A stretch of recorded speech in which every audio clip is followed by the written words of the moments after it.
Hey everyone. I hope you guys are having a good morning. And today it is Thursday morning. I've double checked this out, and it is a beautiful day. No more rain at the moment here in Saanich, at least for me. And I am your local realtor, Dez Mahal, trying to make a positive impact in my community. Now, I've got my morning tea with me and a special guest. Today, I'm fortunate to have Marty with Pillar to Post. So, Marty's going to give us a lot of tips today on things you guys could be doing at home, as well as tell us a bit about what he does. So, welcome, Marty. Thanks very much. It's great to be here, Des. Thanks for having me on this beautiful day here. I'm excited to be here and excited to pass on a few tips and things like that for some people who maybe need to find a couple things to do around the house to pass the time while we're all sitting here kind of mostly quarantined. So that's great. Yeah, so I'm just gonna, it is an interesting time for a lot of us. I mean, I'm sure your world has changed quite a bit. So before we go into that a little bit further, I want to just take this time to bring up your website just very briefly to just kind of share your headshot because it's a beautiful headshot. Thanks very much. I appreciate that. And this is your team, right? This is my team. Yes, I'm the tall one, Okay. and then obviously as we go down the line there, we have Jethro in the middle and Brad Hutchings at the end. Yeah, and And this is your headshot there. Beautiful and water. that Where is that water behind you? well, this is actually both those photos are excuse me, in the same place. Those are done in the Gorge Waterway, which is right in my neighborhood. So I live down there. Yeah. So Oh, we have some that's beautiful nice. backgrounds. That's great. So tell us, Marty, I see on your website here, it says COVID-19 update. Now, before we go into anything else, I want to know how you're doing and how you're taking care of yourself and your family, as well as your clients. Like, what's going on in your world? Yeah, absolutely. So I mean, we're still carrying on business. Well, I won't say business as usual. I mean, we're still obviously doing some home inspections for our clients when they need them. We're not quite doing as many as we were last year at this time. I think that makes a sense to a lot of people. But the big thing that's happening now is we're taking extra precautions. The most important thing for us as home inspectors, because we're going to other people's houses, a lot like you. We're going to other people's houses and then we're coming home to our own families. We want to keep everybody safe, including everybody involved. So our biggest protocol right now is we're actually doing completely unoccupied inspections. So we're going in as inspectors, doing the inspection with the home empty, and then we're doing everything virtually with our client at this point. So we're emailing the report, we're doing a telephone follow up with them. We can also arrange to do a FaceTime call while we're on site if necessary. And then, of course, once everything kind of blows over here and we're actually interacting with people again, we're happy to be going back to these places to do a face-to-face walkthrough with the client, down the road whenever we can, kind of thing. So, so we're still going through doing our nice, thorough job of home inspection. It's a little different for us right now because we don't have that client interaction at all. Mm-hmm. Yes, it's different. Then, are you doing anything virtually at all with your clients, or? Well, yeah, as I mentioned, what we're doing is we're emailing reports. Obviously, it's a Yeah. service we offer anyway. Mm-hmm. And then, like I said, most of the time we're doing phone calls with clients. But if a client wants to FaceTime or Zoom or something in the house while we're there, then we can also do that and take them around, to places where they might have concerns or something they want to talk about. Mm-hmm. Mm-hmm. Well, that's great. Well, tell me a bit about what are some regular maintenance, and some tips you could give to my clients and friends and family. For example, we're all at home now, so well, a lot of us are. Whether you're working from home now, you notice your house even more than you ever did before. So we're sitting here and we're looking at so many things that could, regular maintenance, whether it is that we should be doing in our house, also like some jobs, like handy jobs, that could be done. And give me some tips on some things that you think should be done or not ignored, and. Yeah, absolutely. Well, because it is springtime, I mean, one of the big things now is we want to, we want to do some maintenance outside that we weren't able to get to in the rainy season. Hmm. And I know it's been rainy, and we've all been kind of stuck in the house. So now people are venturing back outside again to try to, and we're mostly all stuck in our own yards with not a lot of interaction with other people. So there's a lot of definitely outside things that we can do that's going to be really, really beneficial. And it's something we should do every year. But of course, as life goes on and you get busy, you don't necessarily always think of those things. One of the easiest thing, one of the biggest things outside, because we live, in the climate that we live in, is just cleaning your gutters. A lot of people will wait until fall time, to clean their gutters, which is, not a bad idea, considering it's going to, all the leaves are going to drop again before it starts to rain again. But the big thing is that if you're leaving them for more than 1 year, what happens is we kind of get a mushy buildup of junk in the bottom of all of our gutters. Makes it a little more difficult to clean them out. So really spending some time up there, cleaning them all out, maybe taking a hose when you're all done, cleaning all the leaves and debris out. And then that's just going to make sure that when the rainy season hits again, that everything's nice and free flowing. So that's one of the big things that you can do. Yeah, there's a great picture of a gentleman with a bucket. And and the thing about the gutter cleaning too is it's a great 2-person job, because there is the moving of a ladder, there's a holding of a container, and things are moving around. And of course, I want to also stress to everybody that if your gutters are 20 or 30 feet in the air, please maybe take this step with great caution, and make sure you're using the right equipment if you decide to do it yourself. For sure, when it comes down to that type of thing. If you're not really necessarily feeling like that's your thing, climbing up and down on ladders with pails and things like that, there's a lot of other things we can do outside as well. Another really, really important thing that we see all the time is just when vegetation tends to just get a little bit out of hand right next to the home. We don't really like to see leaves, vegetation, and branches and bushes and things like that in direct contact with the exterior of the house. The reason for that mainly being, of course, is that the branches and leaves can retain moisture, which can cause deterioration to your exterior of your house finish, like wood siding or stucco or something like that. And then, of course, the other thing with the vegetation is they harbor insects and rodents, both of which things we don't really want inside the house or spending too much time outside the house, right next to the house either. So we generally like to, realistically, in a perfect world, everybody's vegetation would be at least 12 inches away from their home. But realistically, as long as we're not, most of our leaves and branches and things like that aren't in direct contact with the exterior of the home, that's kind of recommended. And also, speaking of things being in direct contact with the home, another thing we tend to see quite a bit is soil from the ground where people are doing grading or landscaping. And again, their soil heights are a little high next to the home as well.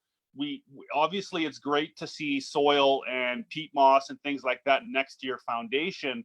But if your soil levels or peat moss or whatever material you're using is above the height of the foundation and making contact with the exterior of the house, whether it be stucco or wood or whatever, we generally recommend removing that, because behind that exterior facade is going to be where your structure is. So, and all the wood and the insulation and things like that. So we don't want all that moisture kind of driving inward into the framing of the walls. So it is something that we see quite often as home inspectors, is people don't realize, over time how much the height of the soil has gotten past the height of the foundation. So that's kind of a good one to do as well.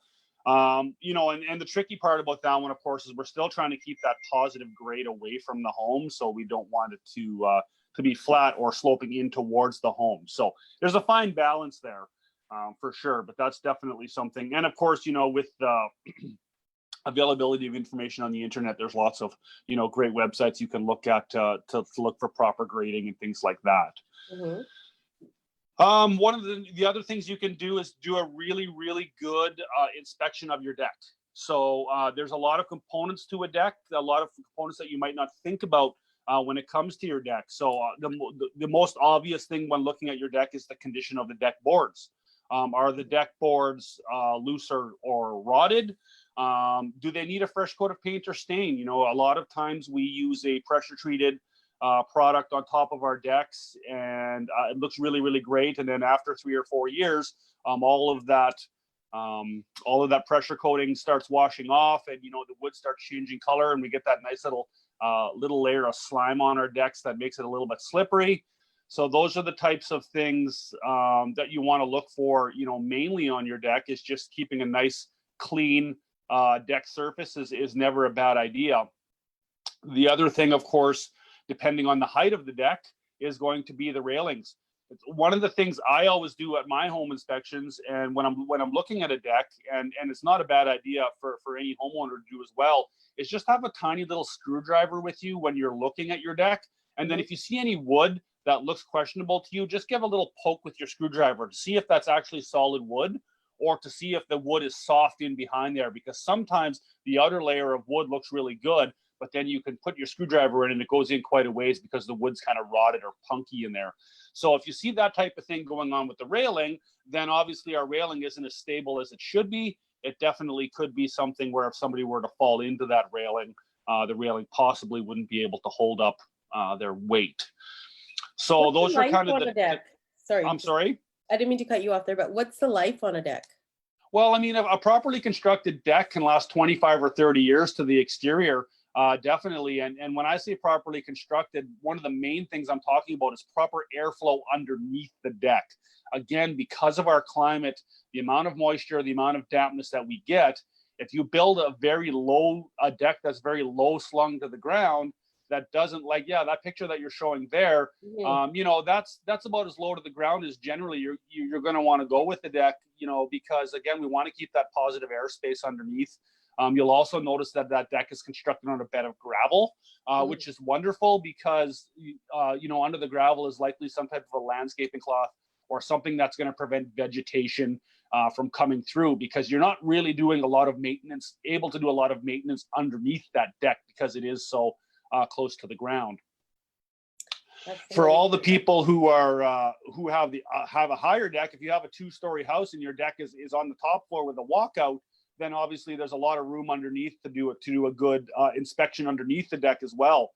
And what I would generally recommend with inspecting the deck structure now, a lot of the same as inspecting your railing, is I just pay attention to the posts and where the structural posts meet the ground or meet the footing underneath the deck.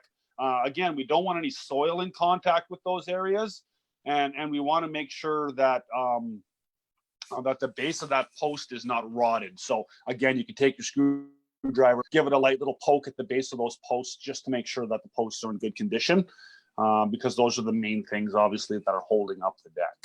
Well, that's some really good advice, because decks can be quite the thing, because depending on how high they are, also where on the property is. Like yesterday, I went out to look at some new houses, and there was one just built right, just like the patios there, and then they have a wood deck right on the ground, right on the surface. Yeah, That's and really like I say, good advice. that's right. They don't get those decks never get the chance to dry properly, so they'll last. They're great. New house, you're thinking, okay, new house, everything's new. I want to touch anything for 20 years. But if a deck is improperly constructed, in 5 years, it's going to need repair or replacement if you're not doing it properly. Definitely. Yeah, definitely. That's good advice.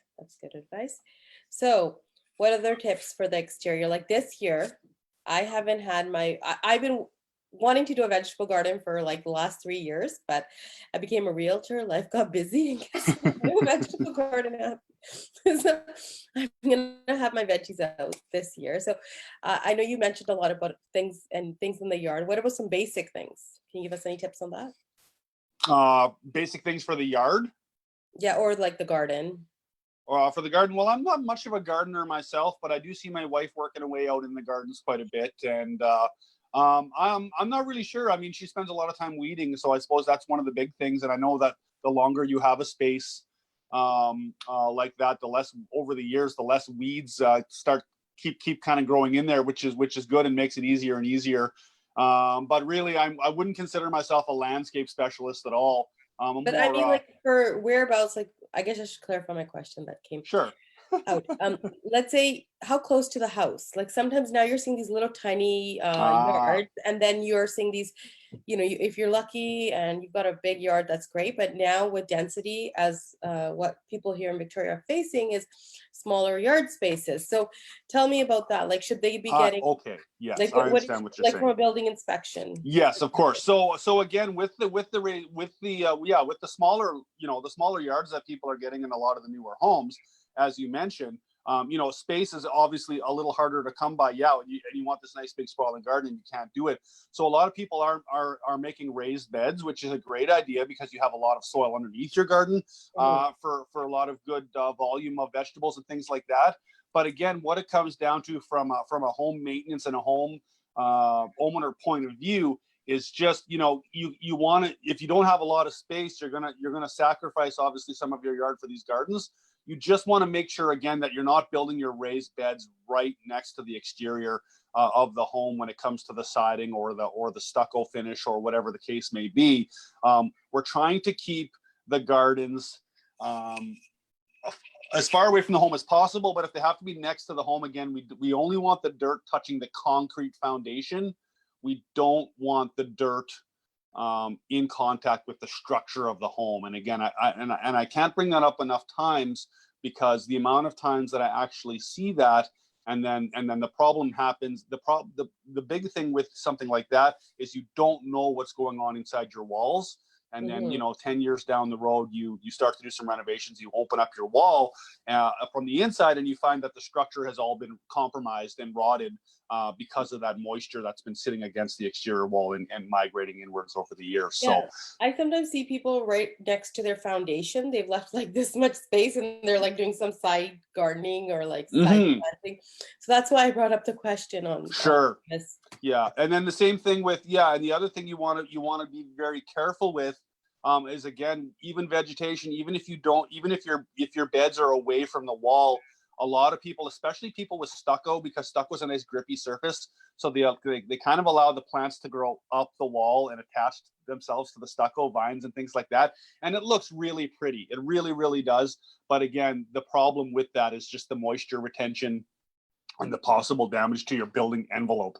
The building envelope is what keeps the weather out and the warmth and the dryness in. So we don't ever want to compromise that envelope because then we start dealing again. We're going to start dealing with a lot of issues with moisture in and coldness and dampness in the home, which is the main thing we're trying to avoid at all times. So another thing when we talk about just the lawn, now I know that some people will remove their leaves and others will just let them kind of stay on their grass for a while, depending on how they take care Compost. of it. Yeah. Yeah. So what do you recommend for that? Like for leaf removal, leaves? Well, again, with the leaves, I guess it's kind of your choice with the yard. Some people like to mulch them up and leave them as let them compost on their grass and things like that. I personally am a bit of a neat freak with my yard, so I like to get all my leaves out of there, and so my grass looks really good. But again, just speaking from a general maintenance standpoint, it's very easy to make sure that your yard is nice and clean. But then again, maybe forget that you have a pile of leaves right next to the home or right next to, blocking one of your crawl space vents properly so we don't have that proper breathability. So again, it's just all about, when it comes to what I do and what I recommend, it's all about that first 6 feet around the outside of the home.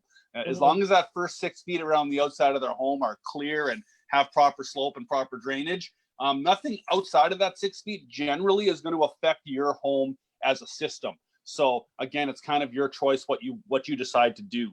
But the closer you can, the better you can do in that 6 feet around the home, the better it's going to be for your home. And then what if you've got like cracks and gaps in your driveway or walkway? Cracks and gaps in the walkways and driveways are very common. We see them on any age of home, whether it be a 1-year-old home or a 100-year-old home. The nature of concrete is to crack. We do not generally worry about cracks, especially because your driveways and your walkways, they do have a drainage layer underneath, whether it be sand or gravel. If any moisture, if it's done, of course, this is speaking of relatively modern concrete practices. I couldn't speak to how a sidewalk was done from in a 100-year-old house. Obviously, Mhm. we couldn't tell that.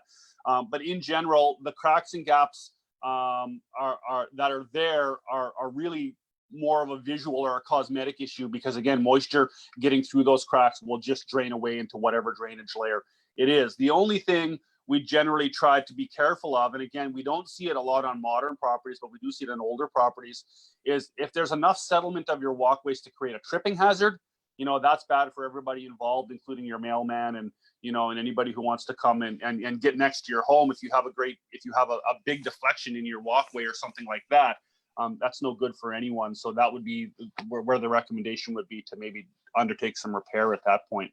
Sure. And then the other one that I find, whether when I'm showing homes or when I get called for listing appointments, repair or replace siding, right? And then just, an average homeowner, if you see a little crack, or, in BC, we're quite fond, we see plank siding, we see wood siding, and we see stucco and a few other various types. So tell me a bit about that. Like, what is your recommendation? So in general, with siding and things like that, I mean, they are designed, most products like that are designed to last the life of the home. But of course, when I say that, that comes with a big asterisk, meaning, you have to make sure that you properly maintain it. And again, I know I've already mentioned this a few times, but keeping the vegetation off the walls. And it's just so important when you live in a temperate rainforest like we do. I've inspected houses that are 100 or 120 years old that still have the original wood siding on the outside, because somebody's been painting that siding every 10 years. Somebody's been keeping everything away from the siding to make sure it's got good breathability there. So those are the really important things about just a traditional wood siding. When it comes to a stucco product, generally my recommendations for a stucco product is, again, to keep it clean. The secret behind stucco performing properly is its breathability. So a lot of people who don't like the color of their stucco are really tempted to paint it, but painting your stucco with the wrong type of product can actually reduce the breathability of your stucco, and that can create a moisture trap in your walls. So you want to do a lot of research on that before you go to paint your stucco. If that's something you want to do, we would generally just recommend getting your stucco cleaned, meaning using some type of an antifungal product for the moss, maybe using a stiff brush and a pressure washer to keep it off. So then again, my question was going to be another question you can just tie into it after, would be sure. On moss. So we see moss on roofs, and you're saying, Yes. keep your home siding and, the debris off your home. So how often should people be doing that maintenance? Because I've been finding that any season now I'm getting moss. Like, it's not. Absolutely. Yeah. And I mean, it's something, in general, we would recommend, doing something to the exterior of your house about every 5 or 6 years, kind of thing, whether it be painting or maintenance. What a lot of people like to do, and again, I live in a pretty old house. I live in a house that's almost 100 years old with all wood siding. And it's too big of a job to try to keep the paint on your house good at all times. So what I've decided to do, just myself as a homeowner, is just attack one side every year. So every year, one side of my house gets a fresh coat of paint. And then every 4 years, I have a nice, good paint. And then I might be able to leave it for a year before I start on that first side again. So what that does is it just kind of, keeps the maintenance cycle going around the outside of the house. And it's not such a huge job to say, okay, I have to paint the entire outside of my house this year. It's like, no, I just want to paint the backside this year. And, when it comes down to maintenance and painting of the outside of the house, I mean, really what we want to consider is the siding, but also something that gets overlooked quite a bit is actually the window trims themselves too, because a lot of houses have wood window trims. And I see it all the time where the ground floor window trims are in great condition because they're easily accessible, but all the window trims on the upper floors are missing paint, and they haven't been painted for quite some time because of the difficulty of getting up there and things like that. I'm just bringing this picture up because, I think yes, we all know what moss is, but if somebody's watching and they don't know what moss is, I just want to bring that up. So people absolutely. And that was going to be wanted to be the next thing I wanted to touch on anyway, because again, it's one of those things it's generally overlooked or a little bit misunderstood with the moss. So the picture you're seeing on your screen, I mean, that's very, very significant moss. I mean, there's not a lot of houses that have that amount of moss on them, unless you're out in the middle of nowhere with all kinds of tree cover, and somebody hasn't done any maintenance on the house for a long, long time. But that amount of moss. I disagree. I live in the tip of rural Saanich, so Yep. not too rural, but every year I get that much moss on my house. I mean, mind you, it is a 1956. That much moss though, Des? A little bit less, but it's very close. It's very close. Well, I mean, it's something you want to stay on top of for sure. And sure, I guess I should say it definitely varies where you are. The two important things to realize about moss on your roof is the damage it can cause from two different factors. The number one thing, of course, is that moss is like a sponge. I mean, really, it gets wet and it stays wet, so it can deteriorate the granules on your shingles. So that's one of the big reasons why you want to get it taken off. And that is something that can be a year-to-year thing as far as the damage is concerned. The longer you leave the moss on your roof, the other problem, of course, is then the roots want to latch onto something, so that what they tend to do is grow under the shingle. So your shingles, when they're put on from new, they have an adhesive strip on the back that is there so that the first hot day that your roof is on your house, the sun heats up the shingle melts the adhesive strip on the back of the shingle to the next one, and then it basically becomes like a big surface of uninterrupted protection. But when you have moss and lots of moss roots on your roof, those roots can start to separate those shingles, and then of course that can cause damage to the shingle. It can cause potential leakage, and of course, like I said, it's never good for the overall, the main component of what keeps a shingle in good condition is the granules on top. So if the granules on top start to wear away, then the UV rays can get to the shingle and start to deteriorate the shingle from the underneath. And then that's where, when we have to start thinking about replacing the roof. So again, with the moss, a few really important tips about moss, because again, it's a bit of one of those things that people don't really know what to do. If you do decide to tackle moss on your own, again, please make sure that your roof isn't too steep, because if you're walking on your roof and it's too steep, it's very easy to fall off. But if you're taking the proper precautions and you're like, I'm going to tackle the moss on my own, a couple things to really keep in mind with moss is, number one, please do not use a pressure washer on your roof. I've seen it before. I've seen people, take a pressure washer to a 5-year-old roof and completely destroy it. That roof should have lasted another 30 years, and the roof is garbage now because you've taken you've blown all the granules off the roof with your pressure washer. So pressure washers do not belong on roofs for shingles. The same thing even with something that's like a really stiff broom or something like that. When you see people demossing roofs, they're generally, if they're doing it properly, they're literally up there with a bucket taking it off by hand. And I mean, really, that's one of the only good ways to remove moss, is to just remove it by hand and not use anything that can damage the surface of a shingle. If you just have little bits of moss starting on all of your shingle edges, and that's something that's very, very common, the people who do demossing of roofs, they just have like a little tiny scraper, and they just lightly scrape away that little bit of moss. It's very, very meticulous job. It's very, very time-consuming job, which is why most people will end up hiring somebody to do it, because of the fact that it's just, it's probably not a lot of fun to be up there doing that yourself. And again, you have to be very careful that you don't damage your roof. Okay, that's really good advice. I mean, I know that you could even sprinkle some maybe Tide or something on a maintenance, and that might do it. I don't know if an expert would recommend that, but some people have told me that. So I don't know if that's a myth, or what do you say about that? Well, I mean, it's okay. It is something that we used to do, and it was the same as putting. We used to put zinc strips on the roof, because what the zinc strips would do is they'd put them at the peak of the roof, and then as it rained, the zinc would wash onto the roof, and then the zinc would kill the moss. But that type of thing, as well as a lot of laundry detergents, what we're trying to do is keep the purity of the water, because we try to reuse all of that water, and most of that water that is on your roof and running into your gutters and running into your perimeter drains, it ends up back in the ocean, or someplace like that we're trying to reuse it. So putting those heavy metals and the phosphates and stuff like that are in the laundry detergent aren't generally good practice for the environment and for Mother Earth. There are definitely some environmentally rated products you can use. There's a product called Spray and Forget that's environmentally friendly, and that is for your roof. The thing about that, though, is it is a moss inhibitor. And what that means is you have to make sure your roof is clean first. And then after it's clean, you spray the inhibitor on the roof.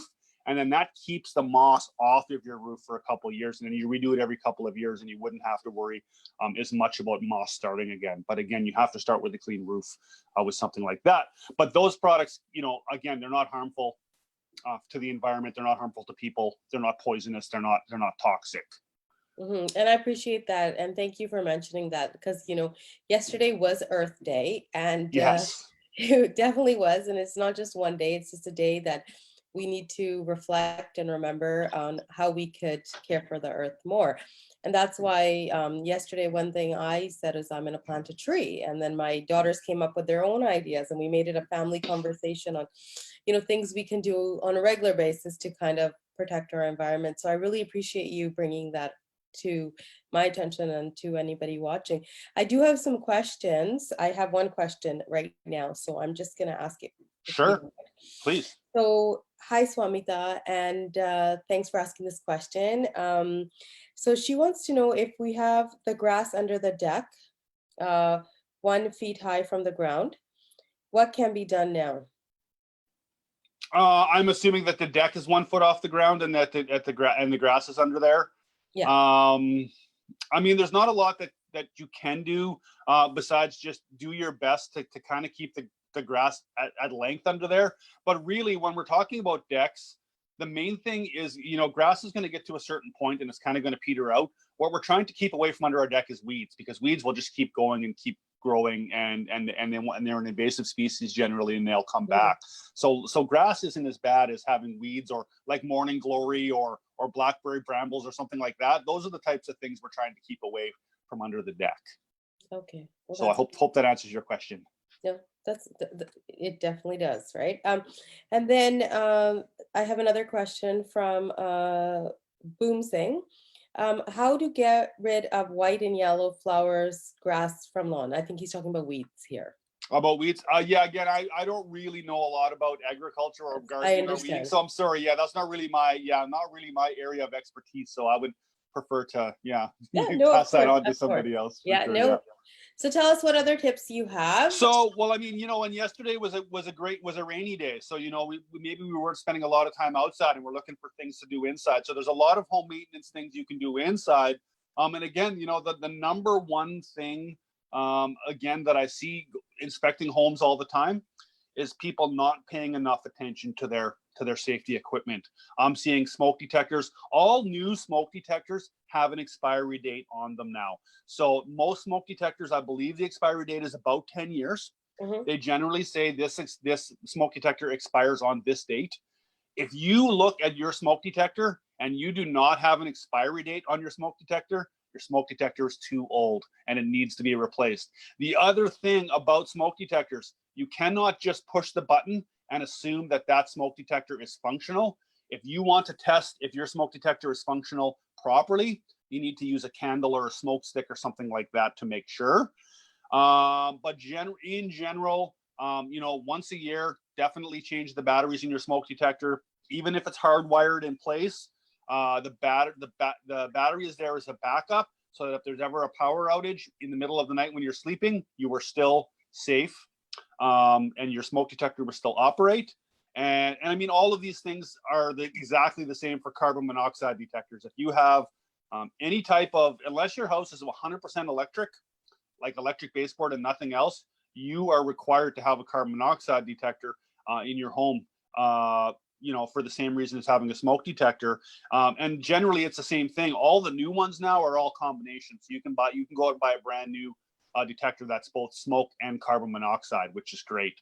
And that just takes the risk of having more than one of those. So that's a really, really important one, and a really one that gets overlooked. It's shocking how many houses I go into where I see really, really old smoke detectors or missing, and people don't even think about it. And then they have a wood burning appliance or something like that, which is which can be very, very dangerous. It definitely can. And, we all think it's not going to be us, but Yeah, if it exactly. is ever you would definitely want that to be functional and Yeah, working. And for that's a sure. great, great tip. So what other things do you think that are good? Like, there's some people have furnaces and for heating systems, like what kind of maintenance and things can they do to make their homes more energy efficient, as well as, for regular maintenance to stay up Yeah, for health so purposes? absolutely. So yeah, so first of all, like a really, really common around here, of course, are electric baseboard heaters. People love them and they're great because they're very simple. There's one per room and there's generally one thermostat per room. But I go into a lot of houses and turn them on and they stink really bad, like burnt hair or burnt dust. Mhm. And generally that's just because people, again, they work, but people aren't doing the maintenance on them. And really the maintenance on a baseboard heater is very easy. In the springtime or whenever you decide to do it, you pop the front cover off, you take your vacuum cleaner with a brush on it. Of course, make sure the heater is off so you don't melt your vacuum cleaner. But and then you just brush. There's a bunch of little fins in there inside your baseboard heater that can collect dust. So, and when you turn your baseboard heater on, of course, then all that stuff burns off, and that's where the odor comes from. But also, if there's too much dust or debris on your baseboard heater, it can cause the heaters to overheat or to burn out prematurely because there's too much resistance on the little element inside because it's too dirty. So that's a really, really good one to do, and that's just going to keep your home smelling a lot better as well. Mhm. If you do have a forced air system like an oil furnace or a gas furnace or something like that, I mean, I think it's fairly obvious to say that we should get those serviced by personnel. But of course, we're all keeping our social distancing right now. So again, one of the most important things with your furnace is your filter. Yeah. And the filter is something that again gets overlooked quite often. And people think that they maybe need the filter change, once a year or twice a year, but really we're looking at every couple of months if our furnace is being used on a regular basis. We want to change that filter every couple of months. And if you have a heat pump in your home and you are using air conditioning as well, you also have to consider that filter needs to be changed in the heating and the cooling season. So you are looking at changing your filter on a relatively regular basis. If your filter is too full of debris, it gets too thick, your furnace basically can't breathe properly. And if it can't breathe properly, it can't operate properly. So again, it's damaging for the furnace. It can be dangerous again because incomplete combustion in a furnace is what actually causes carbon monoxide. So lack of maintenance of your furnace can cause that. So, the filter is a very, very good way for you. There's some perfect examples of different, Mhm. different types of filters there. So just doing that every couple of months, again, is going to be a really, really good idea and really good maintenance. And again, And people don't necessarily, I'm sorry, it's Des? actually fairly easy, and they're very inexpensive. Like they're not like, depending on which one you go for, but they're not very expensive either. And they're very, I would say, easy to change once you like, next time you have your furnace cleaned, if you don't know how to do it yourself, just ask them. That's what Exactly. I did the first time, I remember. And it Yeah, was yeah, like, that's how we all learn, right? So yeah. how do we replace it? Also, there was the ones I remember buying this one, and you can actually wash it every few, like Yeah, they're more expensive, but there are filters that you can just clean as well. So depending on which way you want to it's a go. metal one. But regardless, there definitely is different options there. Thanks for sharing that, Marty. Go on. Absolutely. Yeah. So some other things we can do, and again, what I always like to kind of remind homeowners of when I can is just places you don't normally think of. When's the last time anybody honestly looked in their attic? That's a big one because exactly right, because people think it's out of sight, out of mind. There's no Me. water pouring in my home, so I don't really know what's going on up there. So again, generally if you look around hard enough in your home. If you have a newer home, it's probably in your master bedroom closet. If you have an older home, it's probably in one of the bedrooms or in the hallway or one of the hallway closets. But there's going to be a little hatch there somewhere. And you know what? Get a ladder, poke your head up there, see what you can see. Again, you don't necessarily need to be a home inspector to know if there's a problem in your attic. If you have rodents in your attic, generally you're going to know that because there's going to be droppings. And of course, again, before you pop your head in the attic, please put a mask on. Sorry to say, I should have said that right off the start. No, that's what I was going Wear to say. your Get mask, there. wear your gloves. Exactly. No, Get a like strong. for age of home, like Marty, my question to you is that for age, depending on the age of the house, when would you be looking at asbestos for if you're going up in the attic? Like if there is any, like, in your insulation Sure, or sure, sure. for people. So in the attic, really what we're looking at is homes built before 1970 Hmm. or so is, you do have that possibility of having hazardous insulation up there. Hmm. With all hazardous items like that, they're only harmful if they're disturbed. So again, even if you did have a hazardous insulation in your attic, if you were to just pop your head up there and look around without touching anything, you would be safe. Of course, you'd still have your mask on for the dust and things like that, but you wouldn't be disturbing any of the harmful elements, so you wouldn't be putting yourself at risk. When you do finally get up to look in your attic, I do suggest again having a really strong flashlight or a trouble light or something like that. And then what we're looking for again is signs of rodents, and generally it's droppings and insulation that's all messed up. The other thing we're going to look for as well is just, are there any signs of roof leakage or something? Because a tiny roof drip or a tiny leak in an attic doesn't necessarily mean you're going to see it inside the home. Because when a roof leaks, the roof leaks into the attic on top of the insulation, and then we have a layer of insulation. Generally, we have a vapor barrier. Then we have our drywall. So it takes a pretty significant leak for us to actually see that kind of staining on the ceiling in the house. But when you're looking in your attic, if you have a leak in your attic somewhere, generally it's an area that has a darker stain, or it looks wet, or it looks like it's been damp or something like that. Yeah, that was going to be my next question for you. Can you tell us a little bit more about mold and the hazards of mold and how it can impact your health Absolutely, and yeah. So yeah, and mold is one of those ones. Again, there's a lot of misinformation about mold, and you can you can go on the internet and you can do a bunch of research and drive yourself crazy when it comes to things like mold. So in general, again, keeping our houses dry is really, really important. So again, the use of bathroom fans, the use of ventilation systems in the home, keeping minimum amounts of heat in your home, even in the wintertime. Those are all things that we do. All of these pictures you're seeing right here are all generally look to me like, most of them look like surface mold. Surface mold meaning that it's not coming from behind the drywall, they're growing on the front of the drywall. And generally, like the one directly above Dez's, or the one in the black square here, where we see the green wall with the baseboard and that little bit of mold there, that generally is something that we're going to see behind a bed or something where the furniture has been pushed up very close to the wall and there's just no breathability. And if there's no warm air getting back there as well, what's going to happen is condensation is going to form on those surfaces, and inside the condensation is going to be dust. And those are the three things that mold needs to grow. Mold needs food, which is generally dust particles. It needs moisture, which is of course your condensation, and it needs warmth. So when you have an area that has just enough warmth for that, but really not enough warmth to keep the area dry, that's when we start dealing with those mold, those black issues like that. Now, if you see those types of things in your home, the first thing everybody wants to do is go out and buy a bottle of bleach and start dumping bleach all over that stuff. That's not generally the right way to take care of a problem like that. Generally, just very, very soapy water is going to be a much better way to deal with cleaning up the mold spores and things like that. If we were to switch our attention now to what Dez is looking at, this is another very common one that I get. If you go into your crawl space or your unfinished basement, what you're going to see is all this black stuff on your pink insulation.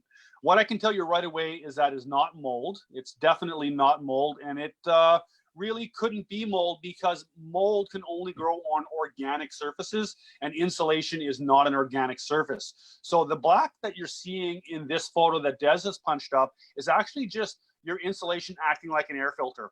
As air passes through that piece of insulation, it's taking all the dust particles and leaving them behind, and it's making the insulation black like that. That doesn't mean your insulation's damaged. There's actually nothing wrong with that fiberglass insulation you're looking at right now. So, so again, it's another one where people, you know, they get really worried about What about seeing wet that. insulation? What if your insulation is wet for any reason? If your wet is insulate, if your insulation is wet for any reason, it's now garbage and needs to be thrown away, because it can't, even when it dries out, it's not going to be the same fluffy, happy substance that it was before. It's going to be, you know, everything's going to be compressed together. It's going to be smaller. You know, the whole thing that makes insulation work is the lack of insulation between the insulation, the air pockets and the air cavities in the insulation. So the fluffier the insulation, the better it's going to be. So when it's all flattened out because it's gotten wet or damaged, it's not going to do the job anymore. It needs to be replaced.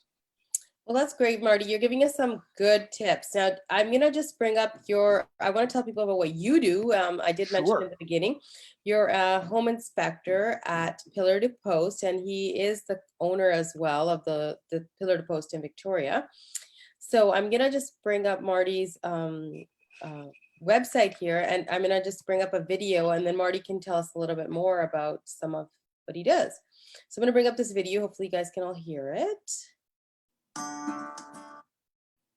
Hello, and welcome to Pillar to Post Home Inspectors.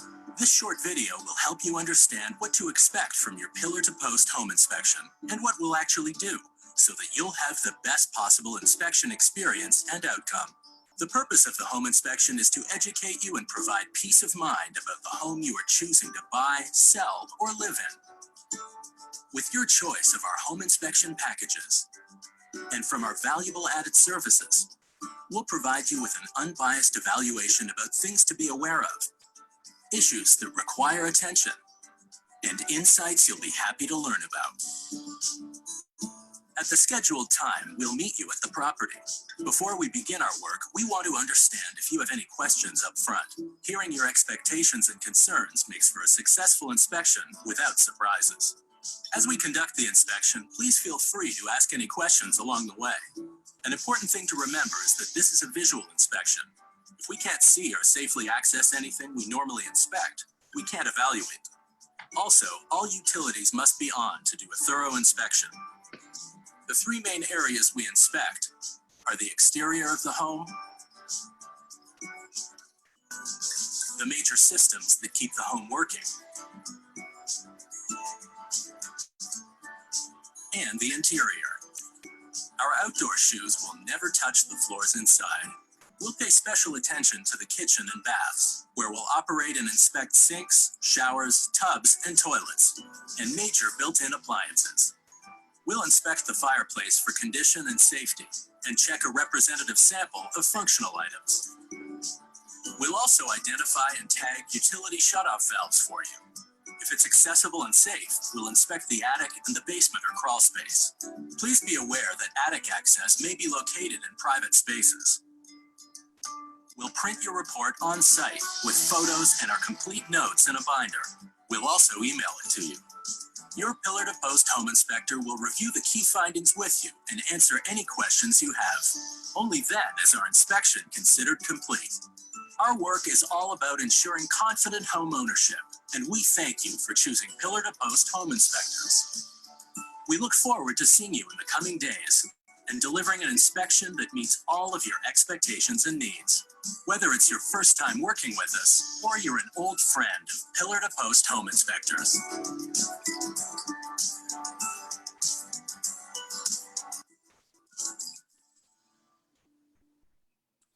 Well, that's great video, Marty. So first of all, before we go on any further, I want to just let my viewers know and my friends and family that I would highly recommend Marty. I have had a lot of clients that have been very happy and satisfied with Marty's service. And my favorite thing is he always responds, even if you call him a month or two later or a year later, and you have a quick question. And he also offers the service of coming back on site once after to kind of, because I know the buying process can be very overwhelming for our clients.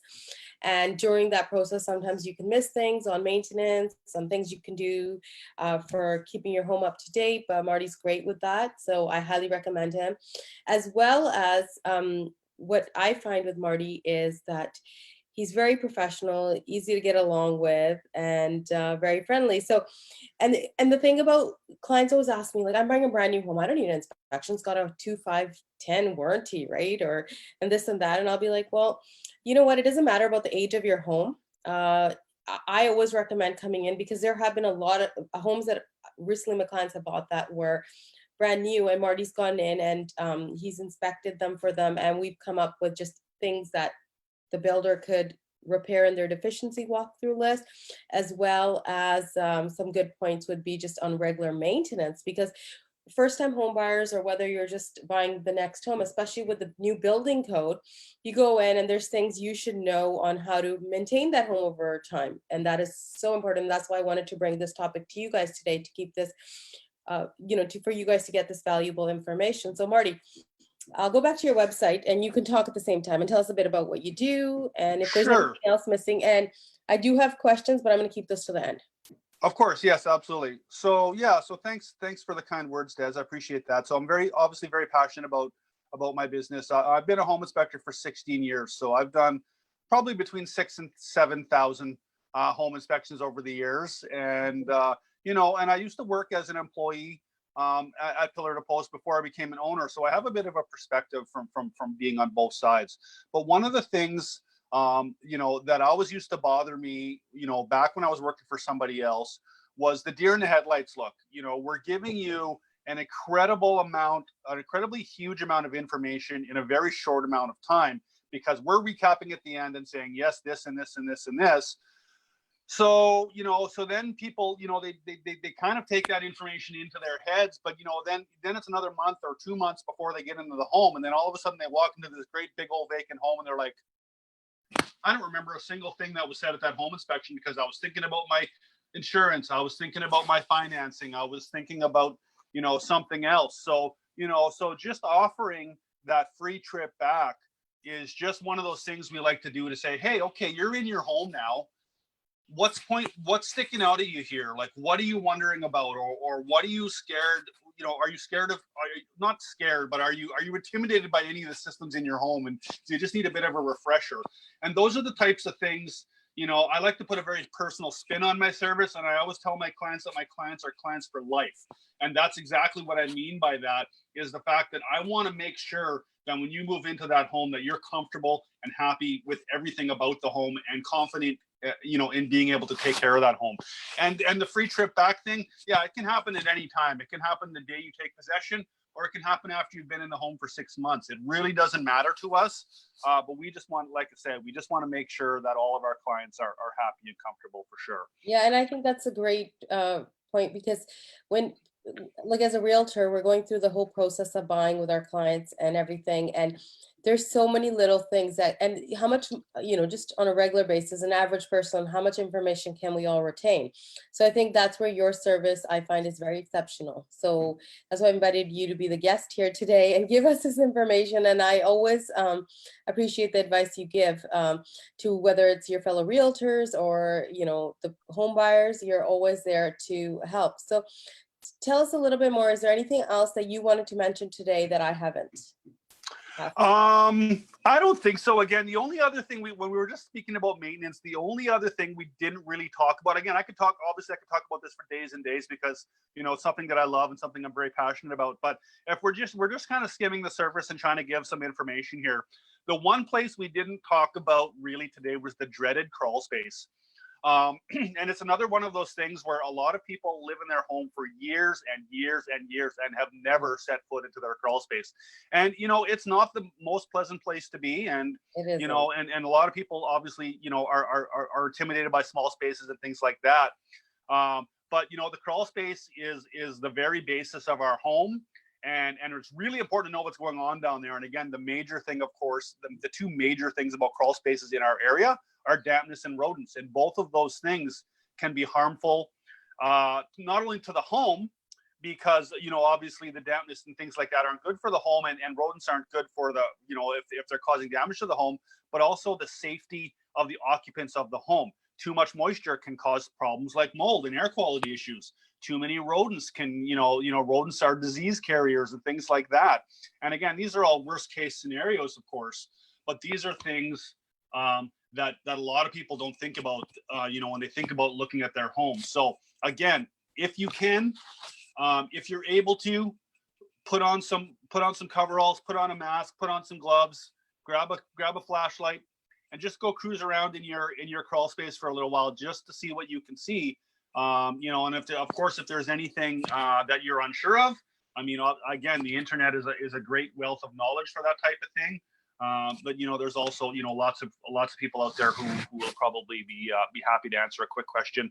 Again, me and my business, I mean, if somebody calls me up to ask me a question, I have absolutely no problem spending some time going over some things with them. I may not be able to give them the most conclusive answer because I'm not there, but I can generally point them in the right direction. And again, I'm happy to do that.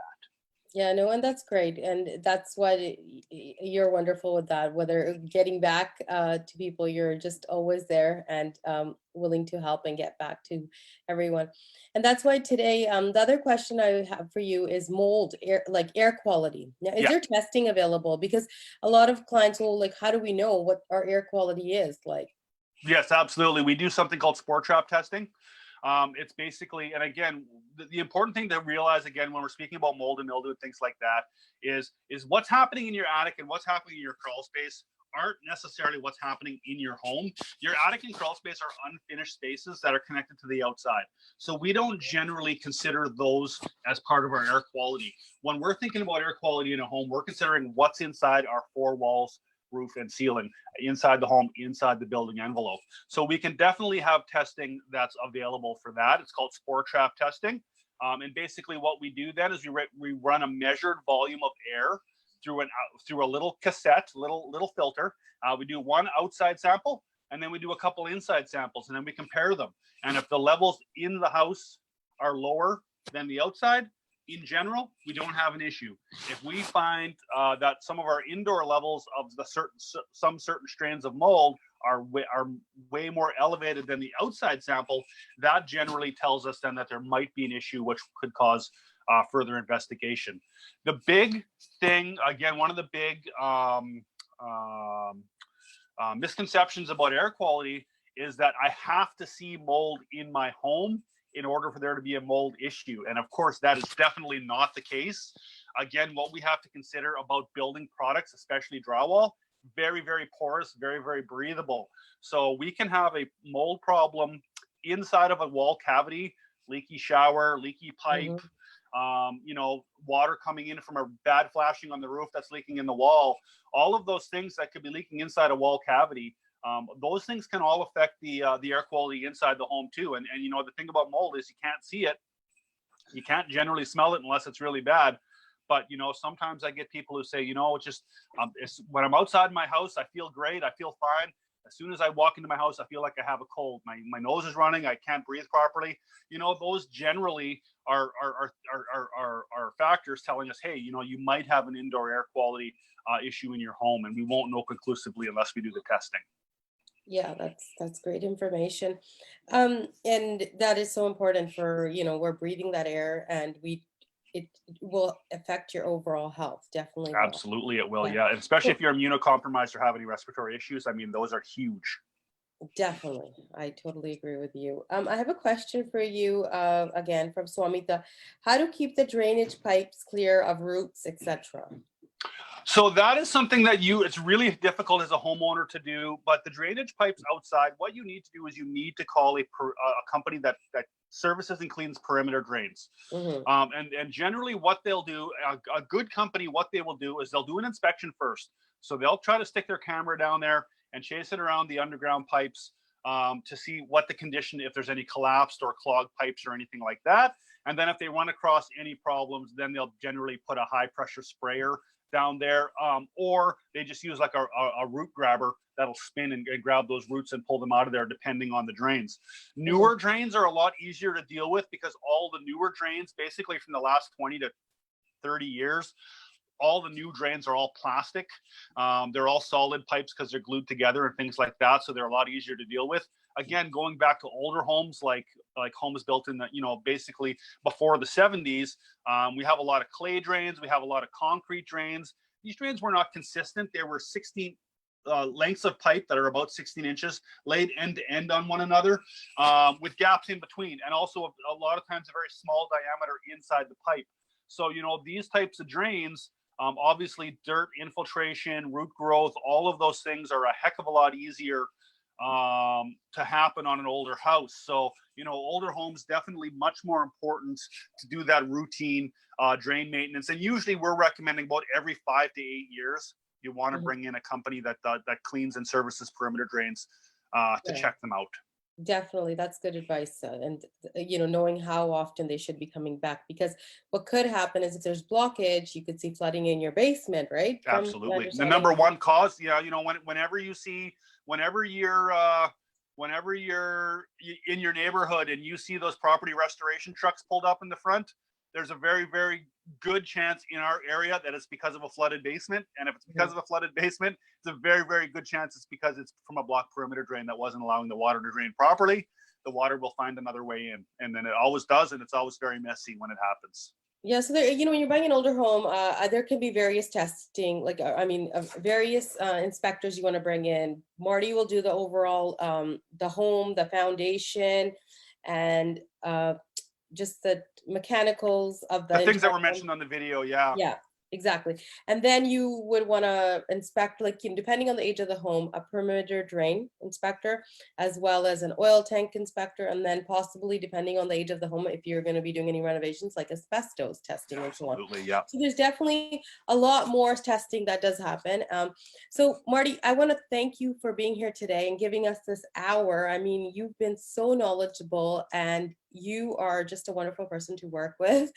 Thanks, And Des. you're welcome. So tell me, is there anything else that you wanted to mention? And I've already asked people if they have questions, but no one has replied. Yeah. So. Really, I'm just really happy to spend some time with anybody who's willing to listen to me talk here and drop a little bit of knowledge. And again, I just, you know, just stay safe out there. And again, please take all of my recommendations with safety in mind. Of course, again, it's very, you know, I do this thing all the time, so it's nothing for me to throw a ladder up on the roof and go running around up there. But the average person, you know, you want to make sure you're tying your ladders off. You want to make sure you're wearing masks and gloves when you're going into unfinished spaces. And again, just really using your common sense when it comes to putting yourself in a dangerous situation, because a lot of these jobs like the demossing and things like that, they're, you know, if you're not comfortable with it, it's definitely best left to a professional. And most of the time, the maintenance things that I've mentioned as well, it's not a today or tomorrow type of thing. As long as they're done within a relatively reasonable time period, you know, you're going to be okay with that type of thing. So just be careful and be safe out there, folks. Yeah, and the one thing I just want to mention, because I think they're in the industry and overall, there's this myth that home inspectors, you only need them when you're buying a home. Well, actually, you know, then hiring like the odd handyman before you do that, or some random person to come repair it, I highly recommend that, you know, you call Marty in, and, you know, you can do home inspections. They don't have to be brand new homes, right? I'm not. Oh, sure. Yeah. Like, I mean, a lot of people call us and say, I bought this house brand new 20 years ago. I've been living in it for 20 years. I don't really have any issues, but I've never looked in my attic. I've never looked in my crawl space. I don't know the condition of my shingles. Will you come by and just do a general maintenance inspection for me? And that's the type of thing, you know, that just gives you those few little points of things that can be improved upon just to keep things going. So yeah, you don't necessarily only need a home inspection when you're buying a house. Sometimes you just want to know what your home's health is. And I mean, that's definitely something we can do as well. Yeah, that's great, because sometimes I get the odd call, like somebody did something and then they talk to me about it after and things did not go the way they wanted to, or they found more things afterwards. So Yeah. that's why I would say, like, you know, when uncertain, reach out to a professional like Marty and get that area or home inspected, so then you know the overall condition. So Marty, thank you so much. I'm going to have you back with some more tips on an ongoing basis, I think. And sounds great. We'll keep doing this, get everyone through this. Stay safe, everyone. Stay at home and stay healthy. And we are all in this together. So this time will pass. Absolutely. Thanks very much, Des. I really appreciate you having me on the show. You're welcome. And thanks for Take all care, the everybody. Take care. Bye. Thanks. Bye-bye.